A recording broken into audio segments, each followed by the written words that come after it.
오늘은 하나님의 말씀 마태복음 7장 21절에서 23절까지 말씀. 마태복음 7장 21절에서 23절까지 말씀. 신약성경 10페이지에 있습니다. 앞부분에 있습니다. 다 자신 줄 알고 제가 맞받들어 봉독하겠습니다.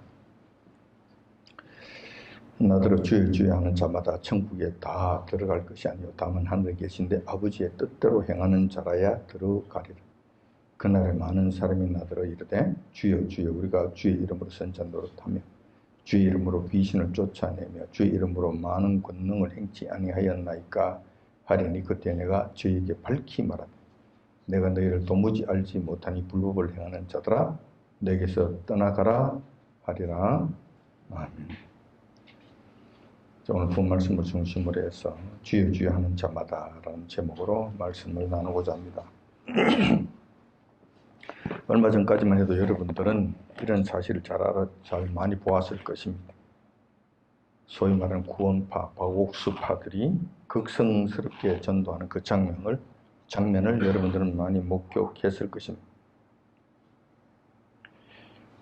그리고 그 구원파들이 행하는 그 전도 방식을 수많은 교회들이 모방해서 적극적으로 활용하고 따라가는 것을 보기도 했을 것입니다. 구원파들의 전도 방식은 이러합니다. 그들도 근거가 있다는 것이죠. 그들의 근거는 성경적 근거는 이것입니다. 로마서 10장 9절 10절에 나오는 말씀인데 그 말씀에 보면 로마서 말씀에 보면은 너가 만일 내 입으로 예수님을 주로 시인하며 또 하나님께서 그를 죽은 자 가운데서 살리신 것을 내 마음에 믿으면 구원을 얻으리니 사람이 마음으로 믿어 의에 이르고 입으로 시인하여 구원에 이르느니라 라고 기록되어 있습니다. 이 말씀이 근거라는 것이죠. 이 말씀대로 한다는 거예요. 그렇게 해서 그들은 구원을 전하고 복음을 전하고 그 사람들을 구원시키고 그렇게 한다는 것이죠. 어떤 측면에서는 나무랄 것이 전혀 없어 보이고 굉장히 성경적인 것 같아요. 그래서 그들은 이렇게 합니다. 먼저 마음으로 예수님을 믿고 그런 다음 입술로 예수님을 주로 고백하면 구원을 얻게 된다. 이 성경적이지 않느냐. 맞죠? 로마서에서 하신 말씀이니까 맞는 것이죠. 마음으로 먼저 믿고 입으로 고백하면 구원을 얻는다. 맞는 이야기야. 하나님 말씀에 근거하는 것이니까 이거는 분명하다고 주장하면서 그들은 강력하게 이를 시행하는 거예요. 그래서 그들이 구원파들이 행하는 이 전도 방식을 보면 이래 새로운 사람을 만나게 되잖아요. 초신자가 들어오게 되잖아요. 그러면 교회 아니라도 교회 밖에서도 마찬가지. 어떤 새로운 사람을 만나게 되면 이렇게 이야기하는 거예요. 그들에게 구원에 이르는 복음을 전한다고 하면서 그들에게 나를 따라하면 된다고 그러는 거예요. 내 따르면 하면 된다고. 우선 마음으로 믿어야 되니까. 마음으로 믿어야 되니까 이걸 이야기하는 거예요. 당신은 예수님을 하나님의 아들이라고 믿습니까? 예수님을 주로 믿어야 된다고 하니 그들에게 묻는 거예요. 예수님을 구세주로 마음속으로 인정하느냐? 묻는 거예요. 그리고 그들에게 그는 예수님은 우리의 주님이시니까 믿으라고. 믿어야 된다고. 그리고 여기서 예라고 대답해야 된다고. 그렇게 가르치는 거죠. 그러니까 그들은 예, 얼떨결에 예라고 이야기하니까 아 그래요? 네, 그러면 그 다음에 이제 입술로 고백을 해야 될 거 아니에요. 그럼 영접 기도를 할 테니 따라 하시라고. 그러면서 그들이 손을 붙잡고 자, 내가 기도하면 기도 따라 하세요. 그러니까 그들이 예, 따라 하지요. 그래서 그들이 기도하는 하나님 아버지, 이 어린 양을 보살펴 주옵소서. 불쌍히 여겨 주옵소서. 어린 양을 보살펴 주옵소서. 이제 예수님을 주님을 고백하였어. 이제 저를 구원해 주옵시고, 생명책 기록해 주옵시고, 하나님의 자녀로 삼아 주옵소서. 하나님 자녀를 삼아 주옵소서. 예수 그리스도의 이름으로 기도드리옵나이다. 기도드리옵나이다. 아멘. 자, 됐어. 이제 입술로 고백했잖아. 예수님을 주로 입술로 이제 고백을 했잖아. 오케이, 됐어. 이제 이러면 내가 구원이 된 거야. 구원 끝난 거. 자, 이렇게 했으니 구원이 끝난 것이다. 구원이 완성된 것이다. 성경대로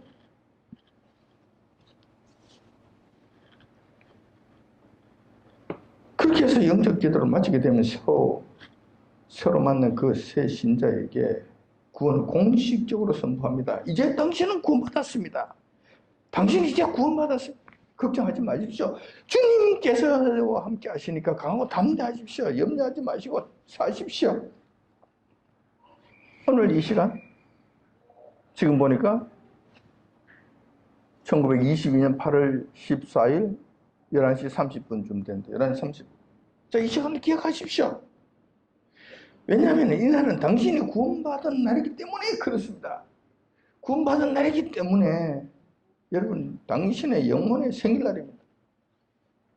육신의 생일날도 여러분들 기억하고 지키고 있지 않습니까? 그런데 그보다 훨씬 더 중요한 영혼이 다시 태어난 날, 영혼이 새롭게 된 날, 영혼이 거듭난 날. 그러니까 이 날은 영혼의 생일날입니다. 그러니까 이 날을 기억하십시오. 그리고 누가 묻거든 영혼의 생일날은 이 날이라고 이야기하십시오. 이런단 말이에요. 이렇게 가르친 거예요. 이러한 현상들 한동안에 굉장히 유행을 했죠.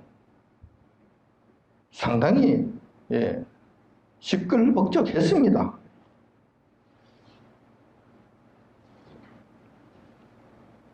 박옥수파들이 이렇게 해서 그들의 세력을 넓혀나갔고 많은 사람들이 환호성을 질렀을 뿐만 아니라 기성교회들까지 여기에 함몰돼서 그 비슷한 형태들의 일들을 많이 했습니다. 많이 했어요.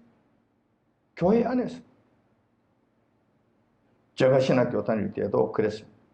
비록 한 20년 전의 이야기지만, 한 20여 년 전 일이지만 그때 신학생들 중에 몇몇 사람이 그랬어요. 적지 않은 몇 개 되는 사람들이 그랬어요. 아, 자기는 영혼의 생일날을 안다고 떠들어대는 거예요. 보나마나 그들은 바옥수파들이지. 거기에 구원파에 그냥 영향을 받은 자들이지. 그 영혼의 생일날도 모르면서 어떻게 구원받았다고 이야기하느냐고. 뭐 그냥 뭐 다그치는데, 그때 저는 상당히 당황스럽더라고요. 그들은 신학적 지식도 부족했고 성경 말씀도 제대로 알지 못하는 그런 상태였기 때문에 그들이 영혼의 생일날도 모르면서 구원받았다고 하는 것은 그런 엉터리다. 새로 해야 된다. 새로 해야 된다. 제가 상당히 당황스럽더라고요. 이게 뭔가? 나는 뭐 잘못됐는 건가? 내가 다시 해야 되는가? 내가 구원에서부터 멀어졌는가? 상당히 착잡한 마음이 들더라고요. 근데 그렇다니 신학교에까지 들어와서 그것이 그냥 막 퍼지고 난리가 났던 그런 일들이 있었던 거예요.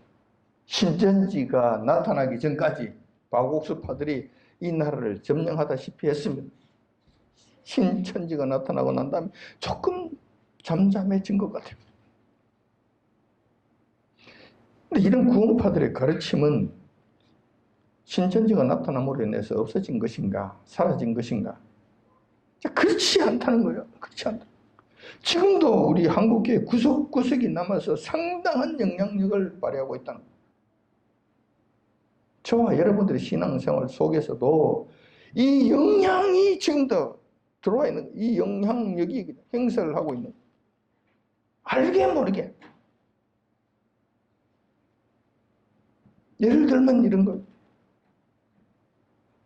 창원에 있는 아주 어떤 대형 교회, 이 경우는 이렇습니다. 여러분, 이름만 대면 다 알 수 있는 그런 교회예요. 대형 교회입니다. 대형 교회. 그 교회 목사가 뭐라고 이야기하는 줄 아십니까? 공식적으로 이야기. 우리 교회에 등록한 교인들 한 사람도 지옥 가는 사람이 없다.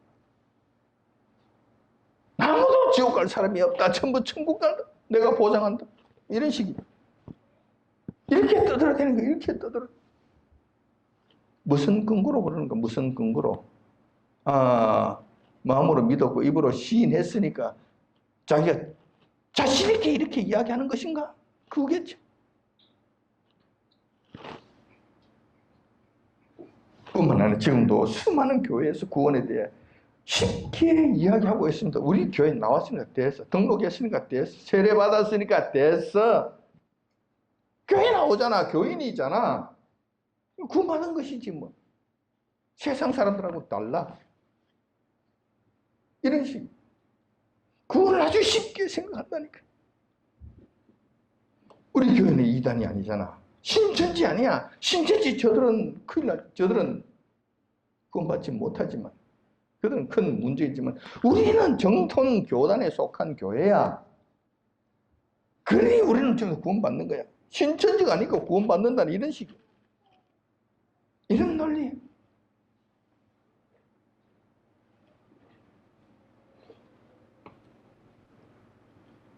주일마다 예배드리고 요하나님을 경외하고 신천지가 아니기 때문에 요하나님께서 우리 편이시고 우리를 책임져 주신다. 구원받았으니까 걱정하지 말라. 이런 식이. 과연 이러한 믿음이 사실인가? 성경적 가르침과 일치하는 것인지 한번 살펴볼 필요가 있다는 거예요. 우리 신앙을 다시 한번 점검해 볼 필요가 있다는 거예요. 그런데 만약 그렇지 않다면 우리는 어떻게 해야 될 것인가? 어떻게 하긴 뭘 어떻게 해요? 빨리 고쳐야지. 빨리 고쳐야지. 왜냐하면 시간이 많지 않기 때문에 그래요. 시간이 많이 남아있지 않기 때문에 그렇다는 거예요. 그래서 오늘은 이 문제를 한번 짚어보고자 하는 거예요. 예수님께서 부활 성천하시면서 제자들에게 이렇게 말씀하셨죠. 이렇게 당부하셨죠. 조만간 보혜사 성령님 보내실 거니까 너희들은 그 보혜사 성령님을 기다려라. 부활 성천하시면서 그렇게 당부하셨죠. 그러니까 제자들과 그때 예수님을 따르던 120명의 문도들, 예수님을 참 성심성의껏 따랐던 그 성도들이잖아요. 120 문도들. 그분들이 예수님이 당부하신 그 말씀을 따라서 마가의 다락방에 모여서 보혜사 성령님 오시기를 기다렸죠. 기도하면서 기다린 거예요. 여고 오순절날이 되었습니다. 그날 보혜사 성령님께서 갑작스럽게 이 땅에 임재하신 사건이 발생하게 됩니다. 그래서 그 자리에 있던 마가 다락방에 있던 120명의 문도들이 그냥 큰 경험을 하게 됩니다. 보혜사 성령께서 흥하게 임재하시는 그 경험을 하게 됩니다. 그래서 그들이 모두 방언을 하고 기도를 하고 사람이 새로운 사람으로 변화되는 엄청난 사건이 일어나게 되죠. 난리가 난 거예요. 이때 성령님 충만하게 임재하심을 받게 된 베드로 사도가 일어나서 그 자리에 있던 120명의 문도들과 이런 현상들을 신기한 듯이 구경하고 있던 유대인들을 향하여 설교를 하게 됩니다. 그 자리에서 벌떡 일어나서 설교를 하는 거예요. 이것이 초대교회 최초의 설교였습니다. 최초의 설교였다. 그때 베드로 사도의 설교는 워낙 유명한 설교니까 이런저런 중요한 내용들이 많이 있어요. 근데 그 중에서도 중요한 내용 중에 하나가 바로 이러한 내용이었습니다. 여러 가지 말씀을 설교를 해 주셨는데 그 중에서 중요한 내용 중에 한 가지가 바로 이 말씀이었다는 거예요. 이것이 바로 사도행전 2장 20절에 나와 있는 말씀. 사도행전 2장 20절, 21절에 나와 있는 말씀. 베드로의 말씀은 이러한 것이었습니다. 주의 크고 영화로운 날이 이르기 전에 해가 변하여 어두워지고 달이 변하여 피가 되리라. 누구든지 주의 이름을 부르는 자는 구원을 얻으리라 하였느니라. 누구든지 주의 이름을 부르는 자는 구원을 얻으리라 하였느니라. 베드로 사도의 설교 말씀의 핵심 내용은 이거였습니다.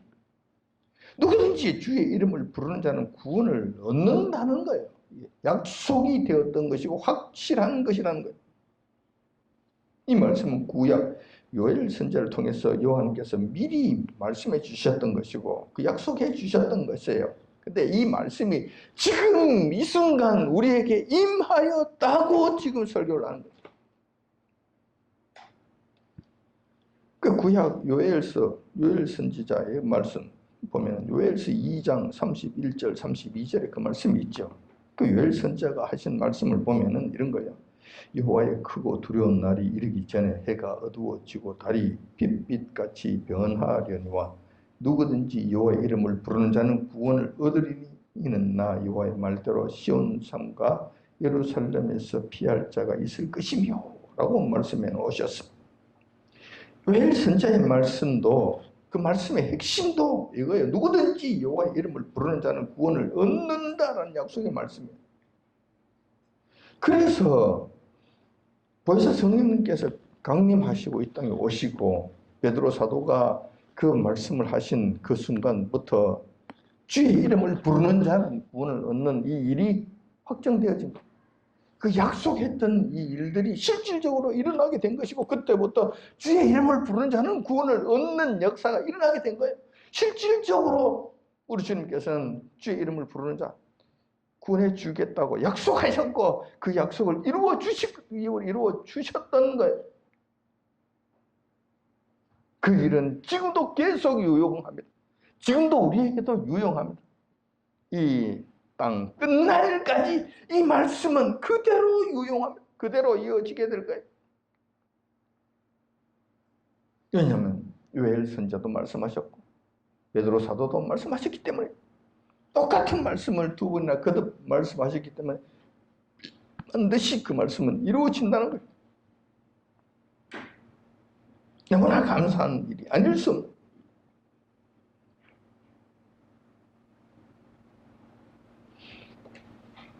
따라서 지금 우리가 살고 있는 이 시대에 구원을 얻기 위한 필수 조건은 무엇인가?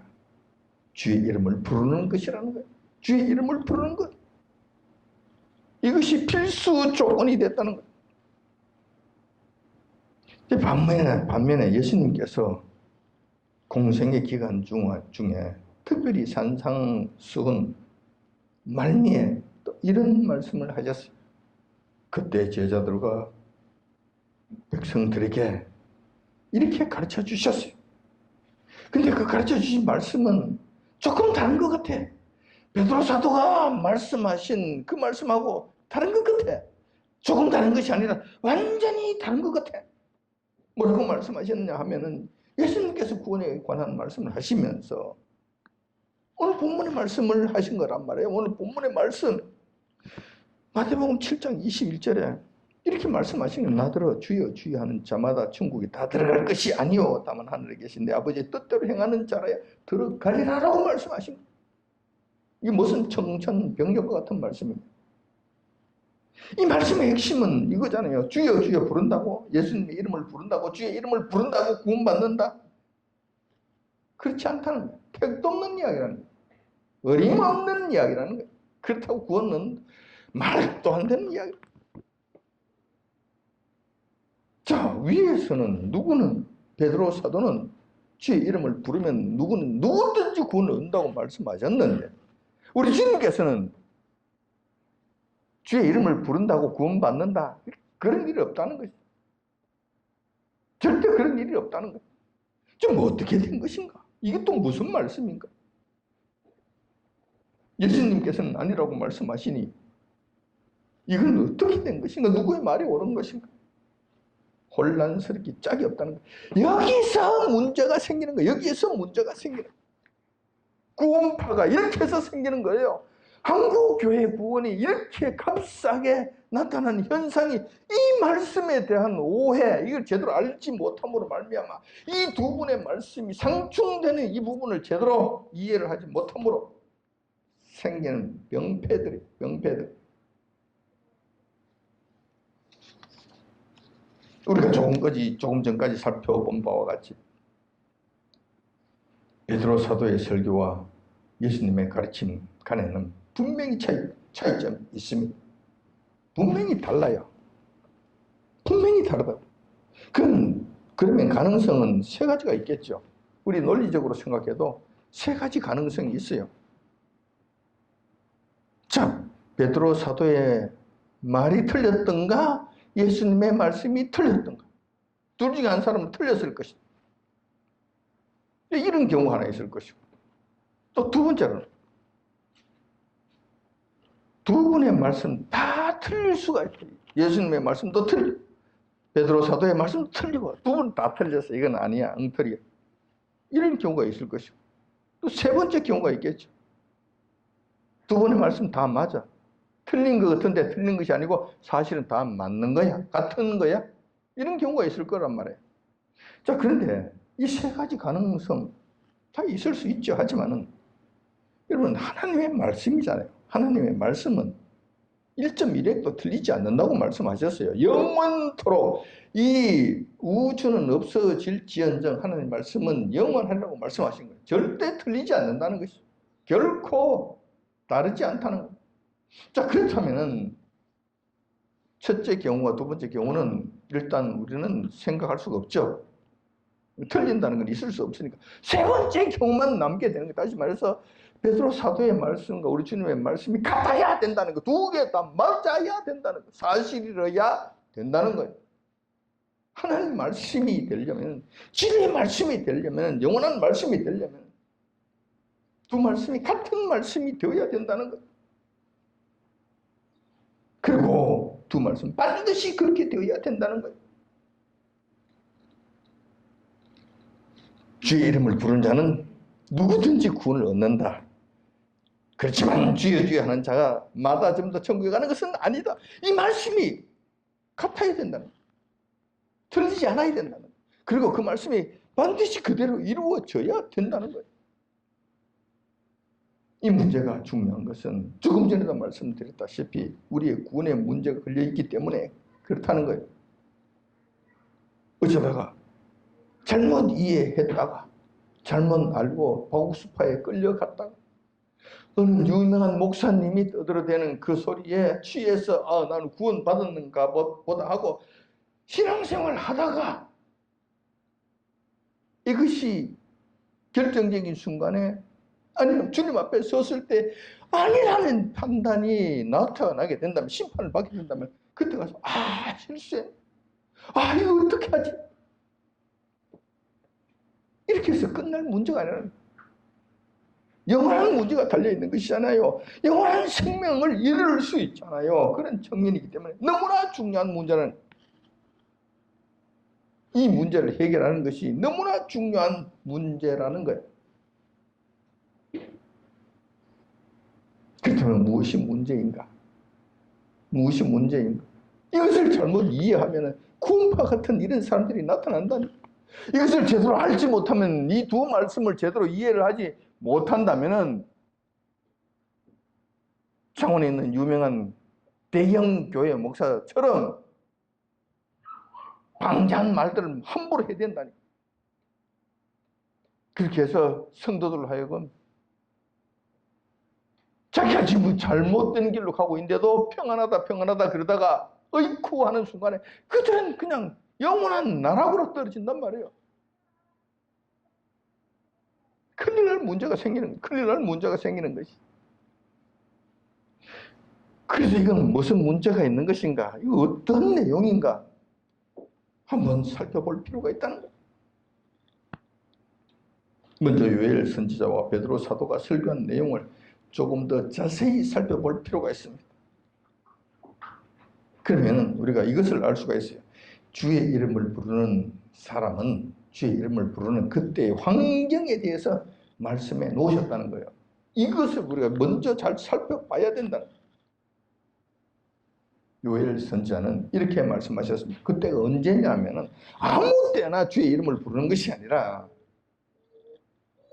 여호와의 크고 두려운 날, 그때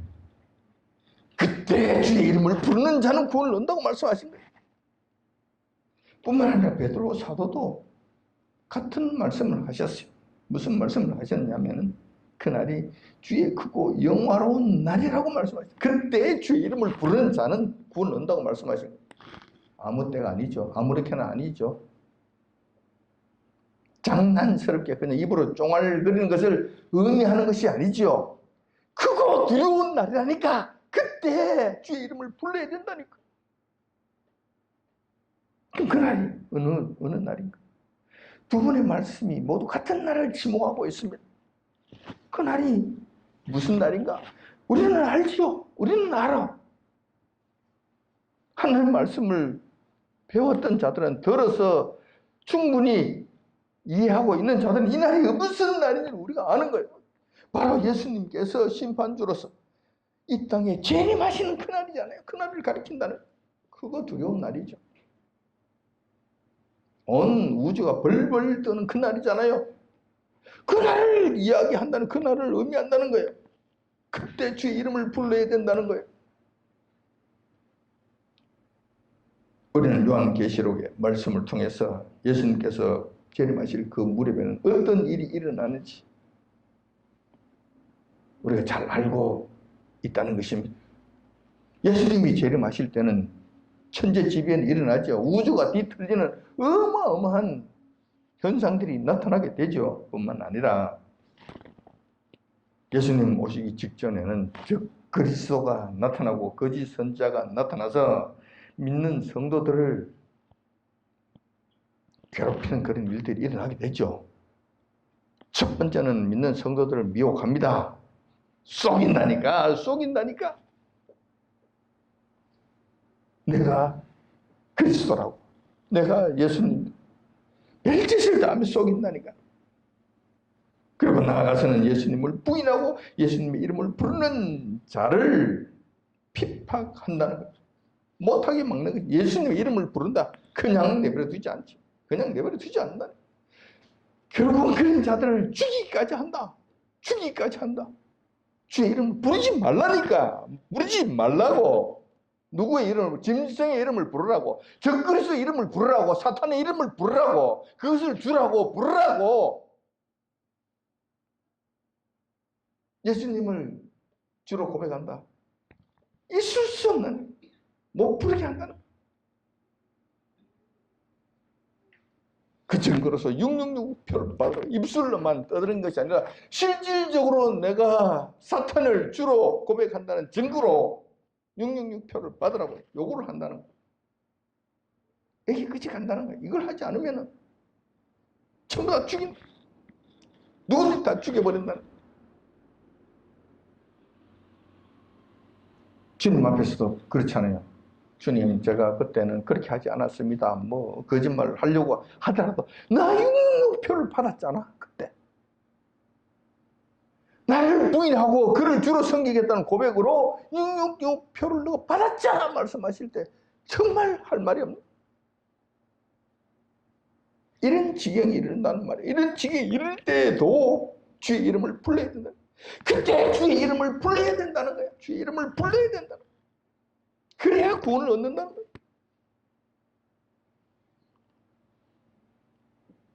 무슨 이야기입니까? 무슨 이야기? 진심으로 주님을 섬기지 않는 자들, 거짓으로 주님을 섬기는 척하는 자들, 확연하게 분리가 된다. 전부 다 완전히 갈라져. 입으로만 나불나불 하는 거예요. 절대 안 된다는 거예요. 이렇게 했던 사람들 주의 이름을 부를 수가 없다는 거예요. 그때 되면 주의 이름을 부를 수가 없다는 것이. 가짜로 형식적으로 무슨 이익이나 보려고 주님을 섬기는 척하던 자들, 교회에 등록해서 교회에 들락날락 하는 자들, 마음은 딴 곳에 있고 생각은 다른 곳에 있었던 이런 가짜들, 진실로 여호와님을 섬기고자 하는 마음이 없는 자들, 이 하나님을 진실되게 경외하고자 하는 마음이 없는 자들, 그리고 이런 것을 부추기는 교회들, 견딜 수 있을까? 그때를 견딜 수 있을까? 여호와의 크고 두려운 그날을 견딜 수 있을까? 그때도 과연 주의 이름을 부를 수 있을까? 그렇지 않죠. 그렇지 않죠. 이런 자들은 결탄코 시험을 통과하지 못하게 됩니다. 이런 형식적인 가짜 믿음을 가진 자들이 목숨까지 바치면서 주의 이름을 부르겠는가? 그렇지 않겠죠. 불가능한 이야기. 전부 다 도망가버려. 전부 다 도망가버려. 여러분, 이 부분을 조심하셔야 돼요. 이 부분을 여러분들이 가슴 깊이 새기셔야 돼요. 이런 일들은 우리가 지난 5년 동안 경험을 한번 했잖아요. 여행 연습을 한번 해봤잖아요. 연습을 한번 해봤다니까.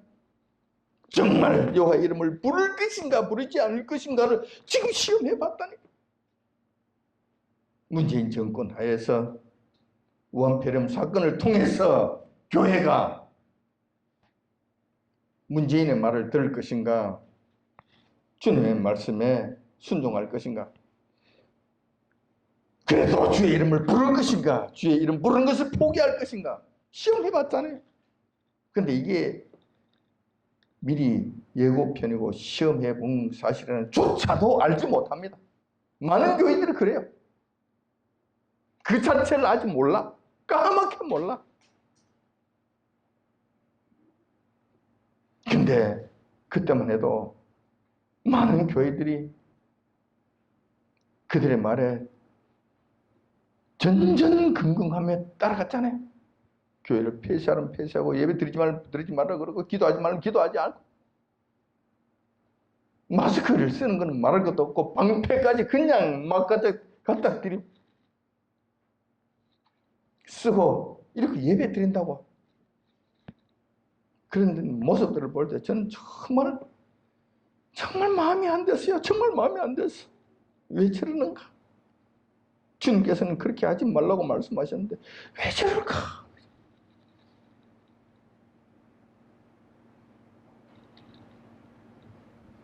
주의 이름을, 물론 그들도 마스크를 끼고 방패까지 갖다 다 씌우고 그러고 다 써서 주의 이름을 불렀겠지. 근데 그 부르는 주의 이름이 진정한 이 주님의 이름을 부른 것인가?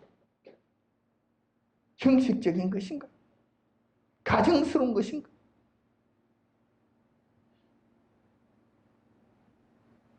그런 일들이 한번 일어났다는 거예요. 앞으로는 정말 또 극명하게 이런 일들을 요구하게 될 거예요.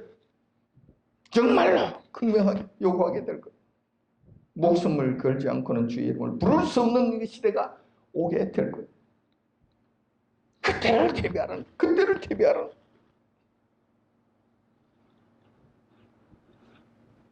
반면에 진심으로 주님을 섬기던 자들은 주변 환경이 어떻게 변하든지 간에, 목숨이 위협을 받든지 않든 간에, 더 나아가서 죽음을 당하든지 죽음을 당하지 않든지 간에 관계없이 한결같은 마음으로 주님 이름을 부릅니다.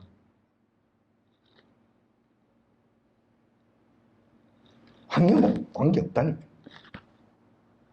죽으면 죽으리라는 심령을 나는 우리 주님밖에 없습니다 라는 고백을 하게 된다니까. 참된 진실된 믿음을 가지고 있던 사람, 진정으로 우리 주님을 섬기는 사람들은 배신을 할 수가 없죠. 배신을 할 수가 없는. 그때는 진정 주님의 이름을 부르고 시인하는 이유로 박해를 받고 죽음에 이른 자들이 상당수 나타나게 될 것입니다. 상당수 나타나게 될 것입니다. 이들은 여호와의 크고 두려운 날에 주의 이름을 부르는 자들이 된다는 것. 이런 자들은 진실된 마음과 참된 믿음을 갖지 않고는 불가능한 일들을 하는 것입니다. 목숨을 던지면서까지 주님의 이름을 부르는 자는 없기 때문에 그렇습니다.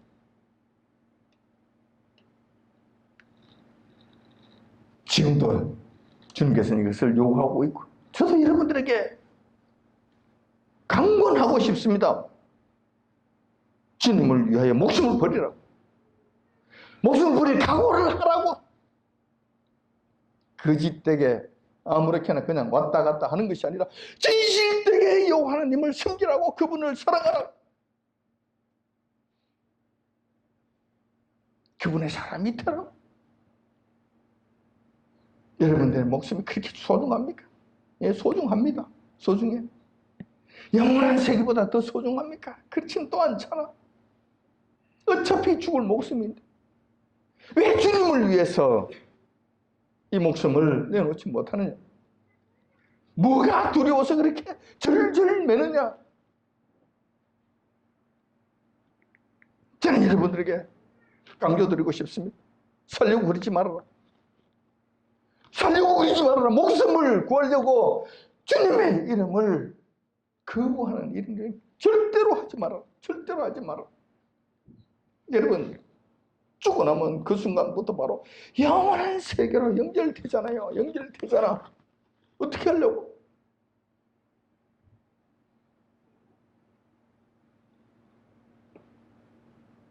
그렇다면 예수님께서 가르치신 말씀은 어떤 것인가? 그들과 완전 다른 말씀인가? 죄 지어야 한다고 구원받는 것이 아니라고 하신 말씀, 그들의 말씀과 다른 것인가? 베드로와 요엘 선지자가 말씀하신 그 말씀하고 다른 것인가? 별개의 말씀인가? 지금까지 살펴보았잖아요. 그렇지 않다는 것. 여기서 예수님께서 강조하신 말씀도 같은 말씀이에요. 요엘서보다는 조금, 베드로 사도보다는 조금 강도가 오히려 낮아요. 강도가 좀 낮다니까. 뭐냐면 평소에 진정성 있는 믿음을 요구한다는 점에서 같은 말씀이라는 거예요. 입술로 그냥 나불나불 하는 거, 나불나불 하는 것은 주님께서 받지 않으신다는 거, 인정하지 않으신다는 거. 평소에 평화로운 시기에 결정적인 위험한 시기 아닌 평화로운 평소 삶 속에서 주의 이름을 대충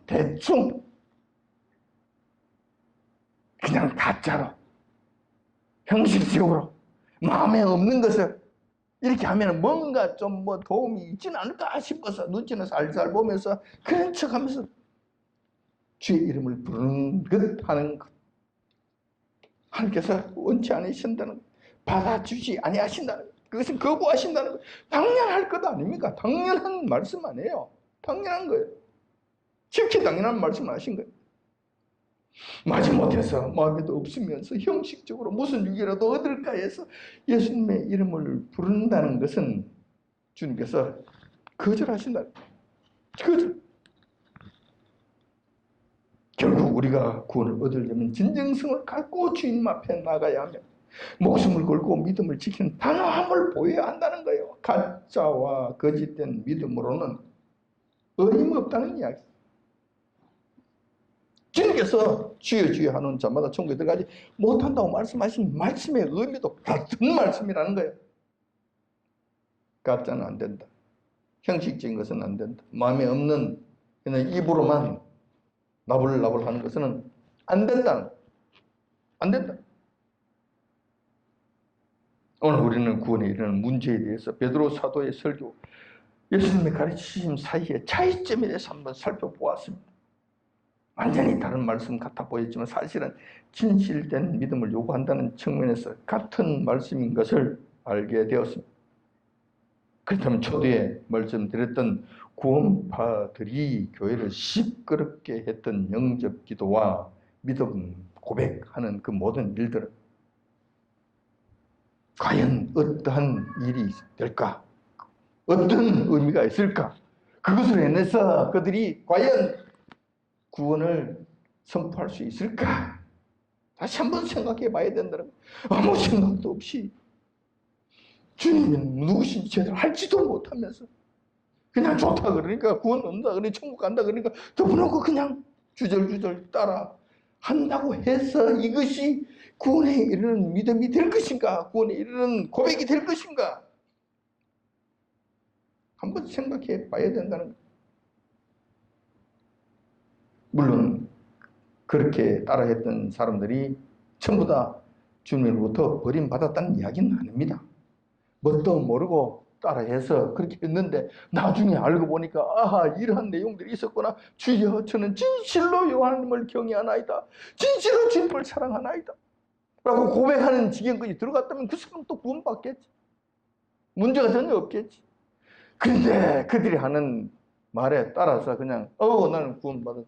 나 영혼의 생일날 알고 있어. 또 우리 큰 교회 목사님, 능력 있는 목사님이시잖아. 대단한 목사님이시잖아. 능력의 종이시잖아요. 그분이 구원 다 받아. 걱정하지 마라. 우리 교회 이단이 아니야. 아니니까 걱정하지 마라.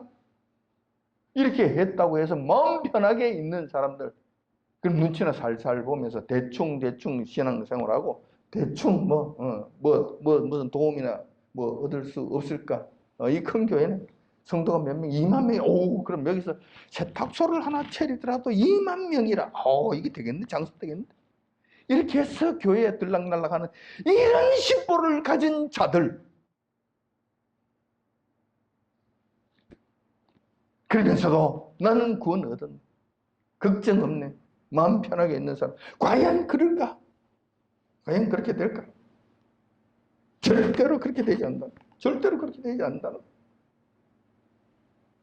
문제는 지금도 이런 구원의 문제는 악한 영들에 의해서 우는 사자와 같이 택한 자들을 삼키려고 덤벼들고 있다는 사실. 이 악한 영들은 성도들을 공격합니다. 그냥 내버려 두지 않죠. 그럼 어떤 식으로 공격을 하는가? 여러분 잘 보셔야 돼요. 잘 보셔야 된다. 교회 나가지 마. 교회 가면 머리를 잘라버린다. 다리 몽댕이를 넣던다. 집에 못 들어오게 한다. 그런 방식은 옛날 방식이죠. 요즘은 그렇게 하지 않습니다. 굳이 교회에 부득부득 가겠다고 그렇게 한다면 이 악한 영들, 거짓된 영들은 그들에게 가라고 이야기합니다. 가. 그런데 울산 장로교회만 가지 마. 거길 왜 하필이면 그게 가려고 그래?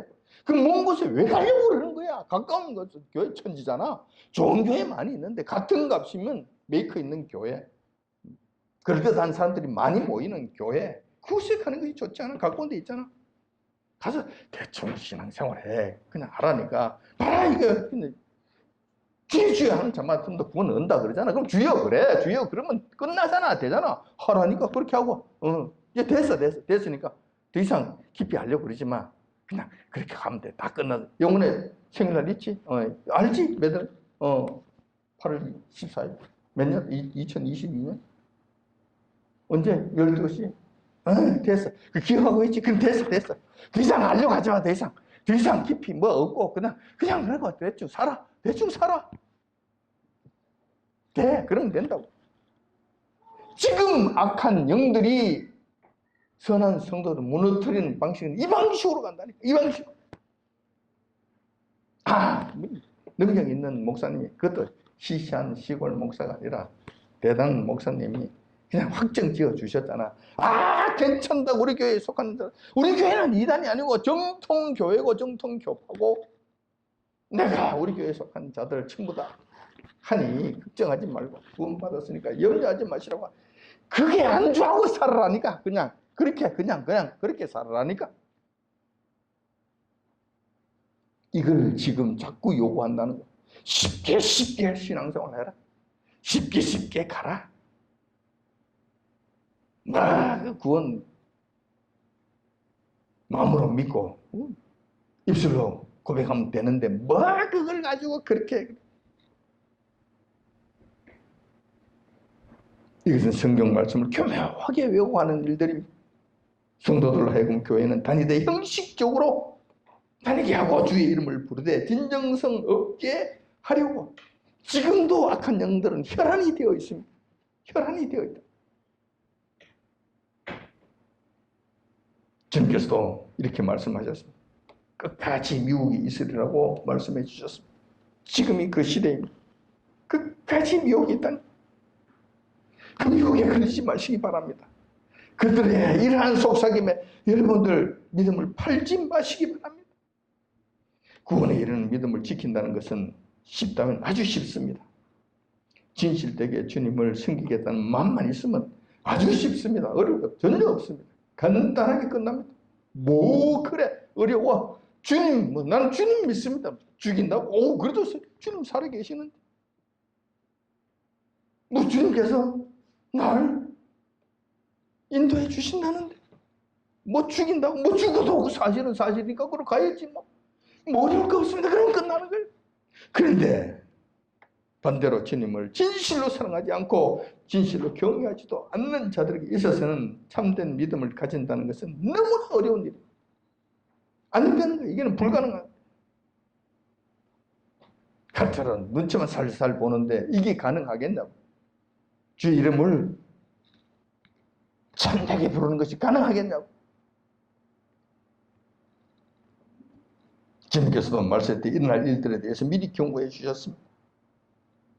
마태복음 25장 24절에 그 말씀 있죠. 그때 거짓 그리스도들과 거짓 선자들이 일어나 큰 표적과 기사를 보여 할 수만 있으면 택하신 자들도 미혹하게 하리라. 택하신 자들도 미혹하려고 이 난리가 난다는 거예요. 지금 우리가 그 시대에 살고 있는 거예요. 제가 오늘 여러분들에게 말씀드린 것은 이렇게 아주 고차원적으로 교묘하게 여러분들을 썩이고 여러분들의 믿음을 무너뜨리는 이 악한 세력으로부터 정신 차려야 된다는 것이, 마음을 다시 한번 다잡아야 된다는 거예요. 그들이 이야기하는 것 중 왜 하필이면 울산 장로교회를 가느냐고. 가까운 교회 가서 신앙생활 하면 되지. 이것을 그들이 그렇게 강조한다면 저는 오히려 기쁩니다. 그런 소식이 들릴 때마다 저는 기쁩니다. 흑암의 세력들이 울산 장로교회만큼은 무서워하는구나. 그만큼은 정말 두려워하는구나. 그들을 지금 인식하고 있구나. 그래서 못 가게 하는 것이지.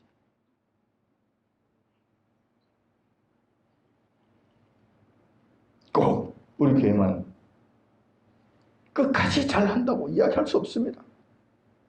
저도 날마다 주님께서 세우신 그 표대를 향해 걸어갈 따름입니다. 애쓰고 갈 따름입니다.